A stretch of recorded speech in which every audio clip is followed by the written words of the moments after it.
Okay, I think we'll make a start. Thank you very much for coming along, really appreciate it. What a fabulous place this is, yeah? I think today you're probably going to see quite a few presentations with photos of older folk, and I've chosen someone that could potentially be a client for you. But I want to use this picture, which you may have seen, as an example of great marketing that people are already using. So we've got a choice today, which I'm going to throw out to you.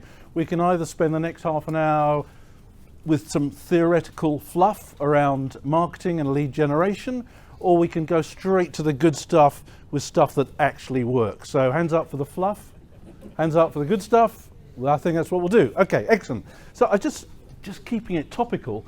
Many of you will have seen this during the Jubilee celebrations, which was absolutely, and what a fantastic bit of television that was at the time. A lot of marketers have been really quick to jump on top of this, particularly the music industry. The band Slade from the 70s have got a new album coming out in a few weeks' time.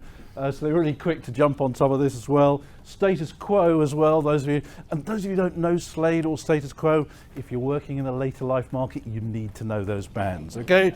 Because those people, the people who really are fans of Slade and Status Quo, they are prime right in the middle of your market right now.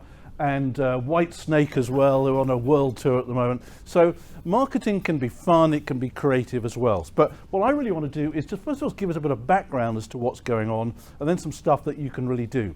Now, there are people who will have you believe that this is what you should be doing as financial advisors to get and reach out there. You should be posting content everywhere all of the time. And that's just nonsense. Don't let anyone tell you that's what you need to be doing.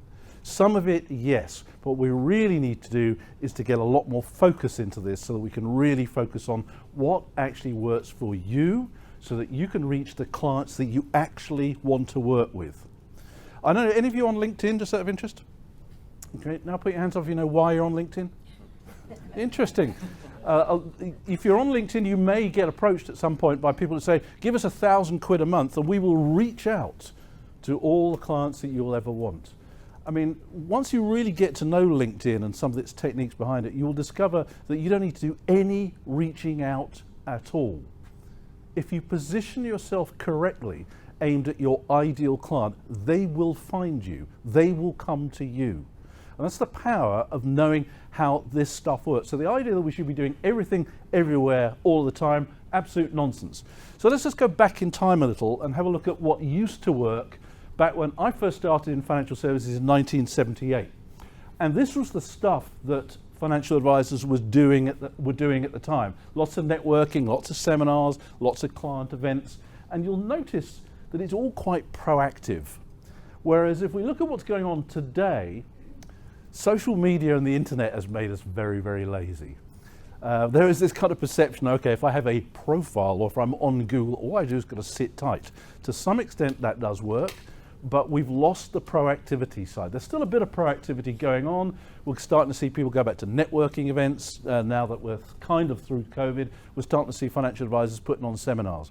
If ever there was a topic that will attract people to financial advisors, seminars and events, it's the later life market. It's just made for it. And let me tell you this, the most successful financial advisors around the world, right at the top of the tree, the most successful, all have one thing in common, and as that is they use seminars and events as part of their marketing and activity.